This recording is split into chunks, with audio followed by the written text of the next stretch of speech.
Apocalipse, capítulo de número 3. Os versículos de número 15 em diante.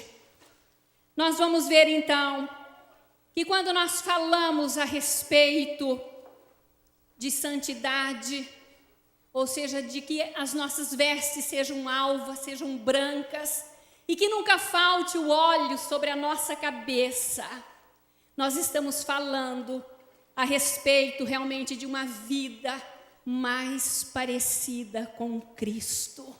Estamos falando de uma vida mais cheia do Espírito Santo de Deus. Então nós vamos ver aqui agora qual foi o recado de Cristo para a igreja de Laodiceia. Aquela igreja que achava que estava tudo bem, estava tudo maravilhoso. Uma igreja que achava que ela era rica e abastada e que no fundo tinha se afastado do propósito de Deus. Vamos ver o que Cristo Jesus fala através do seu apóstolo João, o versículo número 15. Você pode ler comigo, por favor? Conheço as tuas obras, que nem és frio nem quente. Quem dera fosses frio ou quente. O 16 também. Assim, porque és morno e nem és quente nem frio, estou a ponto de vomitar-te da minha boca.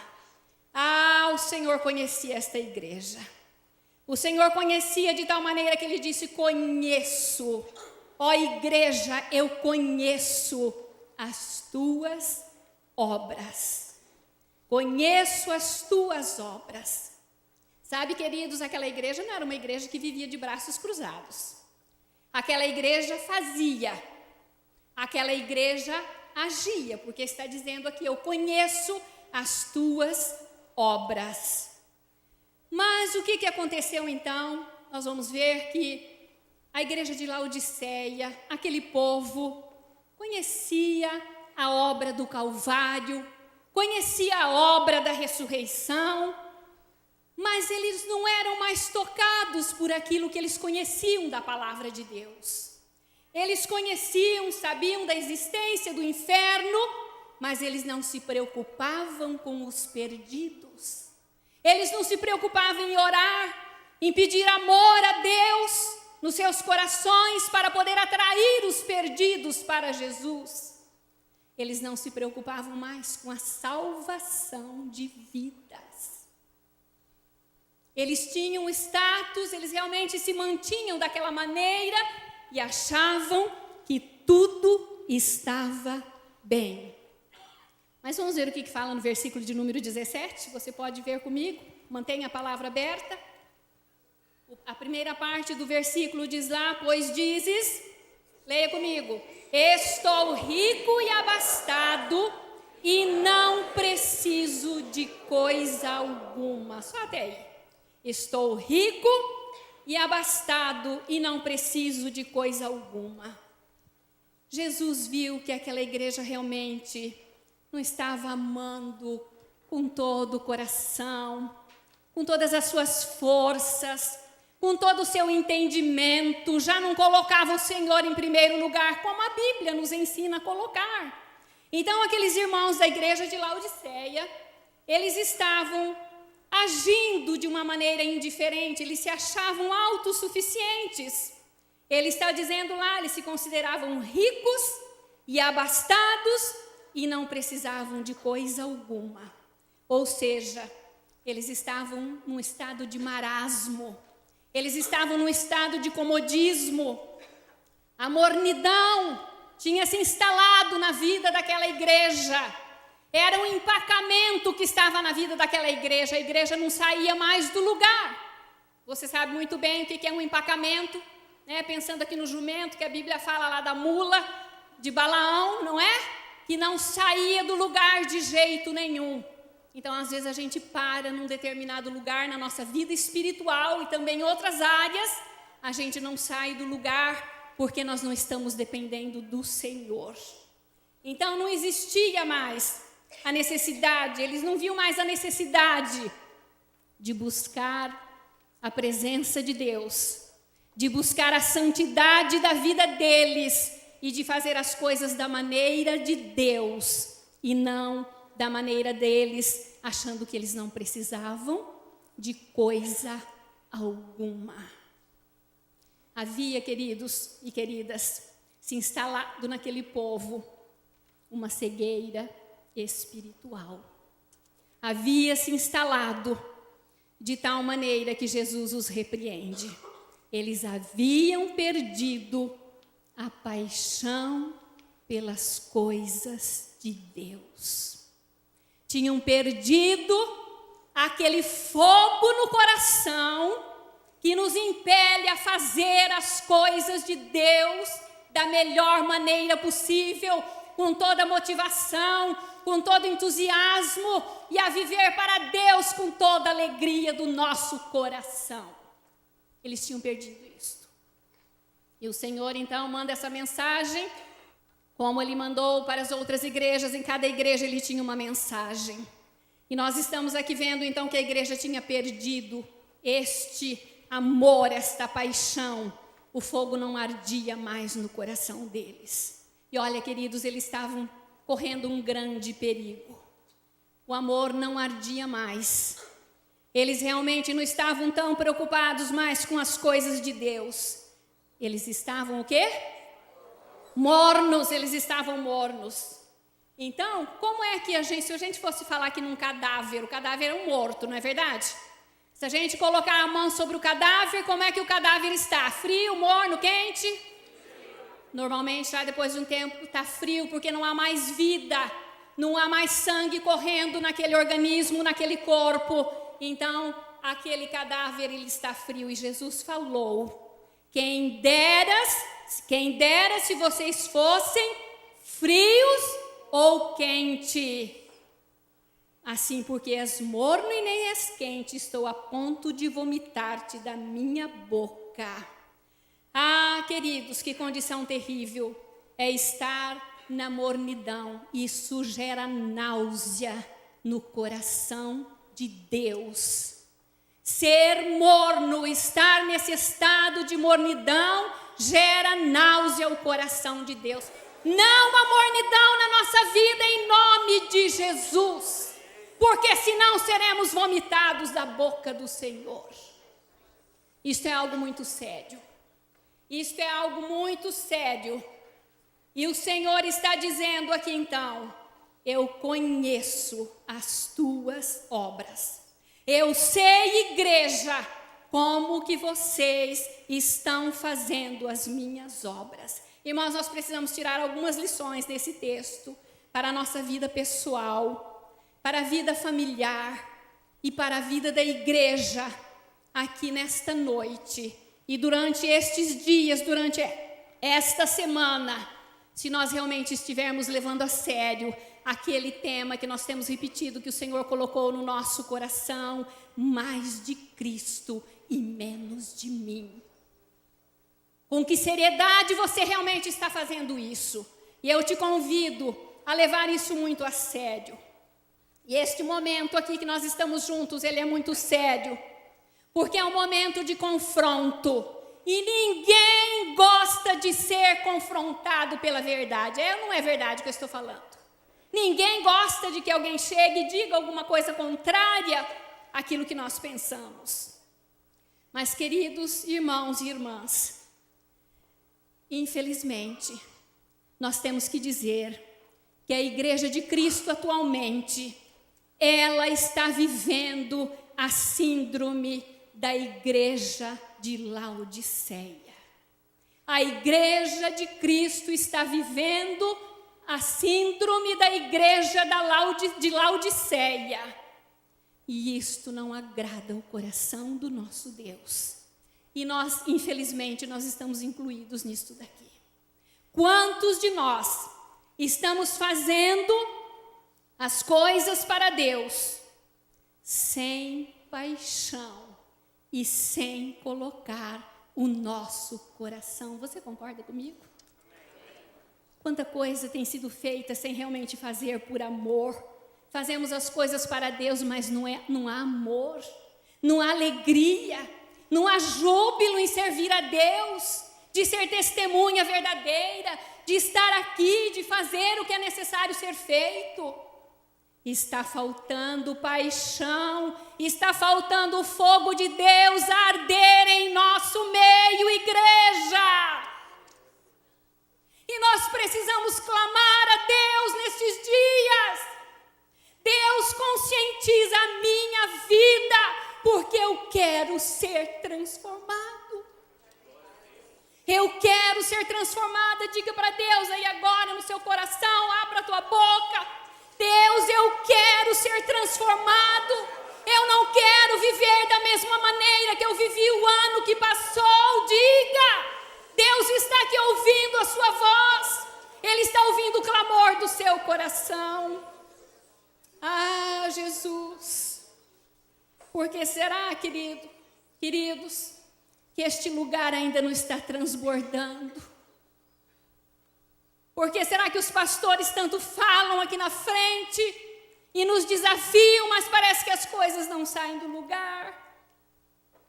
Irmãos, nós não estamos 100% com o nosso coração nas coisas de Deus. Nós não estamos, porque muitas outras coisas estão chamando e tirando a nossa atenção. Você concorda comigo? Você concorda que é tempo de mudança? É tempo de mudança. Ah, queridos, que o Senhor possa estar realmente operando em nossos corações e nós vejamos um grande agir de Deus, porque nós vamos começar a enxergar a nós mesmos e ver que nós estamos sendo satisfeitos conosco mesmo do jeito que nós estamos, nesse estado de apatia e de complacência. Eu quero agradar a Deus, mas não quero abrir mão daquilo que eu gosto. Você está entendendo o que nós estamos falando? Agradar a Deus, eu quero, mas também não quero abrir mão de coisas que eu gosto de fazer e que estão tomando o lugar de Deus na minha vida. Eu sei que eu tenho que orar, eu sei que eu tenho que ler a palavra, eu sei que eu tenho que buscar a minha santidade, eu sei que eu tenho que evangelizar, eu sei que eu tenho que testemunhar do amor de Deus, mas parece que eu ouço a palavra aqui dentro e daqui a pouco eu saio daqui e as coisas continuam da mesma maneira. Queridos, é preciso mudança. É preciso mudança. Ah, nós precisamos realmente desta mudança. Nós somos desafiados aqui pelos pastores de uma maneira incansável daqui deste púlpito. Você concorda comigo? Os pastores têm nos desafiado ao crescimento, aos desafios que a palavra de Deus nos ensinam. Portanto, é hora de um grande despertar. É hora de uma grande virada. É hora do arrependimento dos nossos pecados para começarmos um novo começo. Arrependimento de pecados, vida diante do Senhor. Queridos, a Bíblia diz que Deus não nos chamou para a mornidão, mas Deus nos chamou para a santificação. Deus nos chamou para a santificação. E sabemos que sem ela ninguém verá o Senhor. E também está escrito com o apóstolo Paulo que Deus nos escolheu para si antes da fundação do mundo, para sermos santos e irrepreensíveis perante Ele. Santos e irrepreensíveis perante Ele. Santos e irrepreensíveis. Por isso, minha irmã, meu irmão, querido obreiro, querido discípulo de Cristo, membros da igreja, você que é líder de célula, faça com todo o amor do seu coração. Espere os seus irmãos com toda alegria, ore por eles, prepare a sua célula da melhor maneira possível, rejubilando, porque Deus vai usar a sua vida. Vou para os cultos com toda alegria, porque vou para o encontro com Deus, vou louvar e adorar o meu Deus. Essa deve ser a postura do filho, da filha de Deus, e não andar em mornidão, porque senão Deus vai vomitar da boca dele. É muito sério. É muito sério. Mas eu quero dizer para vocês que a solução, vire a página da sua Bíblia, no mesmo capítulo, versículo de número 18, a solução para aquela igreja. O Senhor diz assim no versículo de número 18: aconselho-te que de mim compre ouro refinado pelo fogo para te enriqueceres, vestiduras brancas para te vestires, a fim de que não seja manifesta a vergonha da tua nudez, e colírio para ungires os olhos, a fim de que vejas. E leia o 19 comigo: eu repreendo e disciplino a quantos amo. Sê, pois, zeloso e arrepende-te. Arrepende-te. Não tome esta palavra achando que ela é uma palavra muito dura. A Bíblia está dizendo que ele repreende a todos quantos ele ama. Ele te ama. Ele nos ama. Por isso ele quer que nós sejamos quentes.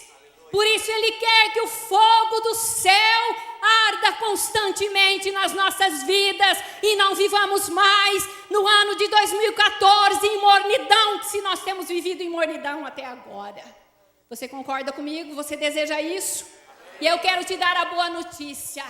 A boa notícia é que quem efetua em nós tanto querer como realizar segundo a sua vontade é o Senhor Jesus. É o Senhor Jesus que vai efetuar em nós a sua vontade. Você não está sozinho.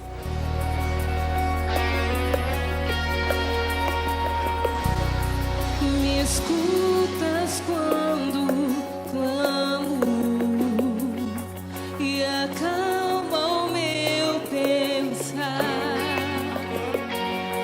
Me levas pelo fogo, curando todo o meu ser. Confio em ti. Confio em ti. Nós cremos, Deus, creio que tu és a cura. Creio que és tudo para mim.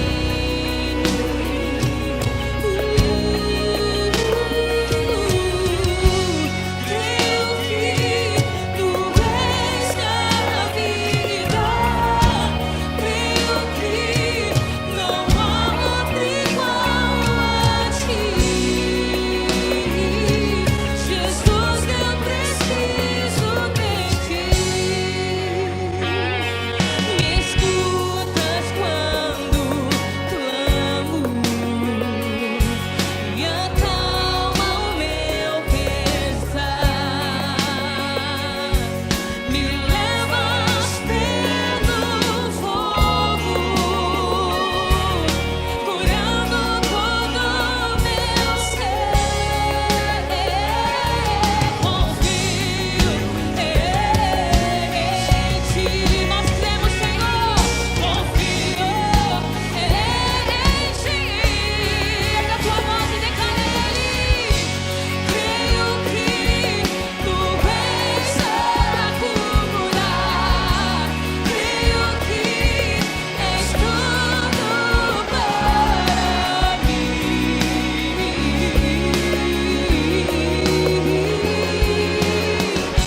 Creio que tu és a vida. Creio que não há outro igual a ti. Jesus, eu preciso de ti. Não há outro igual a ti. No ano de 2014, eu gostaria que aquilo que está em Provérbios 3, 5 a 6, fosse uma verdade na minha vida, na sua vida. Diz assim: confia no Senhor de todo o teu coração e não te estribes no teu próprio entendimento. Em todos os teus caminhos reconhece-o, e ele endireitará as tuas veredas. Nós queremos caminhos planos, nós queremos que as veredas sejam endireitadas neste ano. O texto diz: confia no Senhor de todo o teu coração e não te estribes no teu entendimento. Ou seja, invoque o direcionamento do Senhor em todos os teus caminhos, reconhece-o e ele endireitará as tuas veredas. Contam que um pai certa vez observava o seu filho que jogava bola, futebol, com algumas crianças no quintal da sua casa. E ele, da janela, ele observava as crianças jogando bola. E de repente uma daquelas crianças chutou a bola e a bola foi parar na rua. Então, um dos amiguinhos do filho daquele senhor disse: vai à rua, busca a bola que caiu lá. E aquele menino disse: não, eu não posso. Não, vai, busca a bola. Não, eu não posso. E aí seus amiguinhos falaram: mas por que você não pode ir até a rua e pegar a bola que caiu lá? Ele disse: porque meu papai disse para eu não ir, e eu o obedeço. Eu obedeço o meu pai. Irmãos e irmãs, aquele pai da janela, ele sorriu consigo mesmo, olhando a atitude do seu filho. E por que aquela atitude fez com que ele sorrisse, alegrasse o seu coração? Porque aquele pai viu que o direcionamento dado por ele estava sendo seguido pelo seu filho. E quando o seu filho segue as orientações dadas por ele, ele fica tranquilo porque o filho está debaixo de alguma proteção. Está sendo evitado algum acidente. Ele está sendo livre de algum mal maior que poderia acontecer. E sabe, é assim que Deus, o Pai, tem olhado para nós. Talvez aquela criança nem notasse que o seu pai a estava observando, mas ele estava observando. E muitas vezes nós agimos e direcionamos as nossas vidas desta forma, sem perceber que o pai, ele está olhando, ele está observando. E tudo que ele espera de nós é que nós o obedeçamos. Ontem nós estivemos aqui e a dona Wanda ministrou ao nosso coração, na força e na unção do Espírito Santo, fomos direcionados a uma vida de santidade. E hoje eu e você somos convocados a uma vida de obediência. E por que eu e você devemos obedecer? Porque nós temos um modelo, nós temos um referencial, nós temos o próprio Cristo. Se somos cristãos, o nosso modelo, o nosso referencial é Jesus. E Jesus, ele foi obediente ao Pai. Ouça a leitura de Hebreus 5, 7 a 9. Só ouça. Hebreus 5, 7 a 9. Diz assim: ele, Jesus, nos dias da sua carne, tendo oferecido com forte clamor e lágrimas, orações e súplicas a quem pode livrar da morte, e tendo sido ouvido por causa da sua piedade, embora sendo filho, aprendeu a obediência pelas coisas que sofreu. E tendo sido aperfeiçoado, tornou-se o autor da salvação eterna para todos os que lhe obedecem. Preste atenção. Jesus, ele obedeceu ao Pai. E agora, ele diz que dá vida eterna, o texto diz que Jesus dá vida eterna a quem? Aqueles que obedecem a Ele. Infelizmente, muitas pessoas se dizem cristãs, mas não têm obedecido às orientações de Jesus. E talvez você pense: é fácil para Jesus, porque Ele é Filho de Deus, Ele estava em conexão com Deus. Na verdade, não foi tão simples assim. Jesus, ele pagou o alto preço. E diz o texto que, com clamor e lágrimas, Jesus, lá no Getsêmani, suou gotas de sangue por nossa culpa. E de uma forma intercessória, em oração ao Pai, ele pede: Pai, se possível, passa de mim esse cálice. Todavia, não se faça a minha, mas a tua vontade. Jesus agiu em submissão ao Pai. Irmãos e irmãs, mesmo que eu e você não entendamos, não compreendamos a situação, pode estar doendo, está difícil, estamos sofrendo. Eu e você somos convocados para uma obediência irrestrita ao Pai, incondicional ao Pai, porque Jesus obedeceu. E é interessante porque Jesus, ele é eterno. Quando nós lemos na Bíblia, ele já estava presente na criação. Jesus, ele viu atitudes de rebeldia, quando Satanás e alguns dos anjos foram lançados pela rebeldia, pela desobediência. Mas Jesus, demonstrando o seu caráter, ele sempre agiu em obediência. Portanto, nós temos algumas verdades que nós precisamos aprender com Jesus. E a primeira verdade é que eu e você devemos ser obedientes a Deus. E por que Jesus foi obediente a Deus? Por que Jesus foi obediente a Deus? Jesus foi obediente a Deus porque ele era e é humilde de coração. Apesar de hoje estar exaltado no céu, humilde de coração. Sabe por que uma pessoa que não é humilde, ela é prepotente, ela é arrogante, ela se acha melhor do que todo mundo, ela tem sabedoria, olhando para si mesma, para direcionar a vida de todo mundo. É terrível quando você vai conversar com uma pessoa que ela tem solução para tudo, menos para a própria vida. Já observou? Como é difícil a pessoa que age como se fosse um deus ou uma deusa de si mesmo. E aí não precisa de obedecer a Deus mesmo, porque ela já tem normas próprias, ela já sabe como deve andar.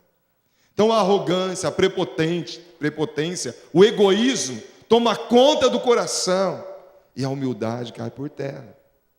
Mas Jesus, ele foi humilde de coração. Mas sabe uma outra verdade pela qual Jesus obedeceu? É porque Jesus, ele ama ao Pai. E quando nós amamos, nós queremos agradar.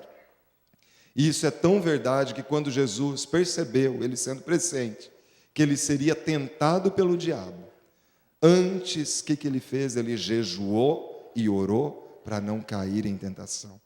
Irmãos e irmãs, quando eu e você somos tentados, se nós amamos o Pai, se nós queremos agradar o Pai, se nós queremos obedecer ao Pai, não pode haver pecado, porque Deus não se agrada de pecado, ele se agrada da obediência. Então eu e você devemos ter as atitudes que Jesus teve. Ele jejuou e orou para não cair em tentação. Então eu e você somos convocados aqui nesses dias, para o ano de 2014, a sermos obedientes a Deus, como Jesus foi. Porque Ele é o nosso modelo, mais de Cristo e menos de mim. Mais de Cristo tem que haver obediência ao Pai.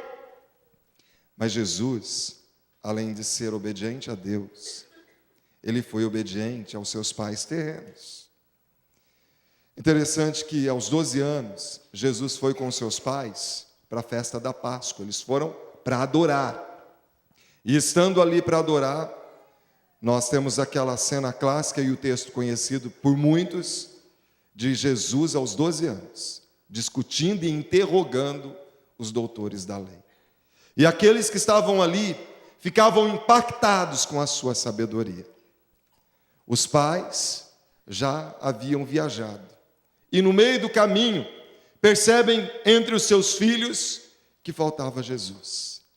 Então eles voltam e encontram Jesus nessa cena, discutindo, compartilhando, falando da sua sabedoria, interrogando com os doutores da lei. E aí, eles levam Jesus consigo. Jesus, vamos para Nazaré. E Lucas, lá no capítulo 2, ele relata, nos versículos 51 e 52, diz: então, descendo com eles, foi para Nazaré e era-lhes sujeito. Foram para Nazaré e era-lhes sujeito. E sua mãe guardava todas estas coisas em seu coração. E crescia Jesus em sabedoria, em estatura e em graça diante de Deus e dos homens. Talvez você diga, obedecer a Deus, para Jesus, é fácil. Deus é perfeito. Mas olha a submissão de Jesus aos seus pais terrenos. Porque Maria e José, eles eram tão humanos quanto eu e você. Maria, no Cântico de Maria, ela diz: eu preciso de um Salvador.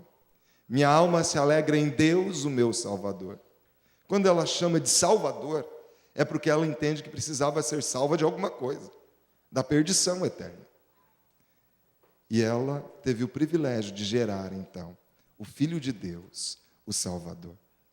Mas o ponto é que, crescendo ali, Jesus, por vezes, deve ter visto as falhas de José e Maria enquanto seres humanos. Mas eu não consigo ver Jesus querendo dar uma lição de moral, orientando a eles como eles deveriam ser pais, como deveriam cuidar de uma família. Porque o texto diz aqui que Jesus lhes era sujeito. Ele se submetia à liderança dos seus pais.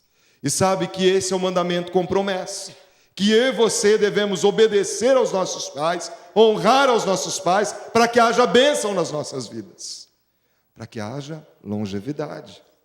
Então eu e você fomos chamados à obediência a Deus e aos nossos pais. Mas a Bíblia ainda fala da obediência às autoridades. A Bíblia diz lá em Romanos 13, 1-7, que eu e você devemos andar em submissão às autoridades, e porque todas elas foram instituídas por Deus. Aquele que se rebela contra a autoridade, diz o texto, trará sobre si mesmo condenação. Então eu e você que somos cristãos, nós somos chamados para ter uma vida de obediência. E enquanto não violar princípios bíblicos, eu e você somos chamados à obediência. Enquanto não violar os princípios da palavra, eu e você somos chamados à obediência. Presidente, governador, aos deputados dentro da sua instância, prefeito, vereadores, policiais, as leis que regem o nosso país, porque quem desobedece trará sobre si mesmo condenação. É só observar quem fura sinal vermelho aí, daqui a pouco é pego na sua própria armadilha, né? Porque vai chegar uma multa daqui a pouco. Violou um princípio, deixou de ser submisso. Então, os patrões, não é? Aos patrões, os empregados aos patrões. Irmãos e irmãs, às vezes, a gente tem que atender algumas situações difíceis aqui. Pessoas que dizem: olha, pastor, tem um funcionário seu lá na minha empresa, da sua igreja lá na minha empresa, mas me dá tanto trabalho. Então, irmãos e irmãs, se não dá para ser submisso, que a Bíblia diz que nós temos que ser, o servo tem que ser submisso aos seus senhores, mesmo que eles sejam de difícil relacionamento. A Bíblia chama de perverso. Mesmo que eles sejam perversos, nós devemos andar, lá está lá em 1 Pedro, em obediência. Então, se você não consegue ser obediente, você não pode ficar nessa empresa. Saia, ou viva em obediência. Não violou o princípio bíblico, você deve obediência, não é? Porque onde nós estamos representando Cristo. Então, obediência às autoridades constituídas dentro da casa, o marido cabeça, a mulher auxiliadora, os pais juntos direcionam os filhos. Em todas as instâncias, nós temos o princípio de autoridade. Na igreja, nós temos os líderes da igreja. Hebreus 13:17 diz: obedecei a vossos pastores e sujeitai-vos a eles, porque velam por vossas almas como aqueles que hão de dar conta delas, para que o faça com alegria e não gemendo. Pois isso não vos será útil. Irmãos e irmãs, pode parecer que eu estou legislando em causa própria, mas eu já estive do outro lado. Eu também já fui ovelha. Mas em qualquer equipe é terrível nós trabalharmos com opositores, não é verdade? Qualquer equipe. Uma pessoa que tem uma empresa, ele quer pessoas que somem. E aqui na igreja, em qualquer lugar, na igreja de Cristo, nós cremos que Deus dá a visão, Ele dá um direcionamento. E nós somamos, engrossamos as fileiras. E nós temos várias instâncias dentro da igreja. No nosso caso, nós temos um pastor titular, temos pastores auxiliares, nós temos presbíteros, nós temos diáconos, nós temos os líderes de célula, nós temos os mentores, nós temos os líderes de ministérios. Em cada instância há um líder. E eu tenho certeza que muitos líderes de célula aqui São pessoas que vão, às vezes, até madrugada, acompanhando pessoas, orando por vidas. De alguma forma, estão pastoreando. Então, nós devemos honra. É terrível quando nós vemos falta de respeito com a liderança de forma geral. E a palavra é muito clara, que nós devemos obediência aos líderes da igreja. E por fim, há uma ordenança de Jesus que nós devemos ser obedientes, que é fantástica e magnífica. Na verdade, isso não deveria nunca ser encarado como um peso, mas como um privilégio, que é o ide de Jesus. Jesus, lá em Mateus 28, do versículo 19 a 20, ele disse: ide, portanto, e fazei discípulos de todas as nações, batizando-os em nome do Pai, e do Filho e do Espírito Santo, ensinando-os a guardar todas as coisas que eu vos tenho ordenado. E eis que estou convosco todos os dias, até a consumação dos séculos. Esse é um chamado para todos nós. Nós fazemos parte de um sacerdócio real, de uma nação santa, de um povo de propriedade exclusiva do Senhor. Com que finalidade? Com qual finalidade? A fim de proclamarmos as virtudes daquele que nos tirou das trevas para a luz. Irmãos e irmãs, a Bíblia, falando lá em Mateus 7, diz que, olha, pode haver no nosso meio gente que profetiza, gente que expulsa demônio, gente que tem o dom de milagres, mas não é nem salvo, porque Jesus vai dizer: não vos conheço. E às vezes a gente enfatiza esses ministérios, embora eles sejam importantes, e nós nos esquecemos do maior de todos os chamados, que é dado a todos: ide, portanto, e fazei discípulos. Essa é uma grande obediência que tem faltado em nosso meio. E todos nós podemos e devemos. Os anjos desejam, anelam, mas Deus não permitiu a eles. Este chamado é para nós, seres humanos. Então o Senhor tem chamado a nós para a obediência do ide, fazer discípulos. E sabe que Deus promete aqui uma grande recompensa.